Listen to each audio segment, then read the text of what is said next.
another interesting part that happened is a lot of new food businesses were born in the pandemic because so many people were working from home. Unfortunately, some people lost their jobs. Lost their jobs and they needed something. Yeah. They needed something, and food was such an obvious thing. And that time, people were not going out anywhere. So where did you spend most of your money? Food, trying out new things, different kinds of things. And one lucky thing for all of us was our food supply lines were open. Yes. If for any reason those would have been closed, there would have been riots on the streets. Right? It would have been absolute, pandemonium if food supply lines were stopped. Right. So I think luckily that was continuing, and new businesses got formed. Many of them exist today. So that gave us a huge boost. We almost doubled up in the pandemic. It's awesome. Because we also kind of bet on the fact that, hey, it's not just Bombay, Bangalore, that are the markets, that the other markets which are present.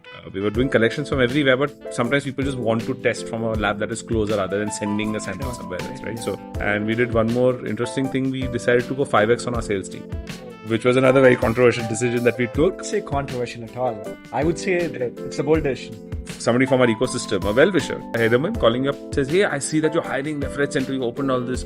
What happens if, this goes wrong? And I was like, what happens if it goes right? And it didn't go right, luckily.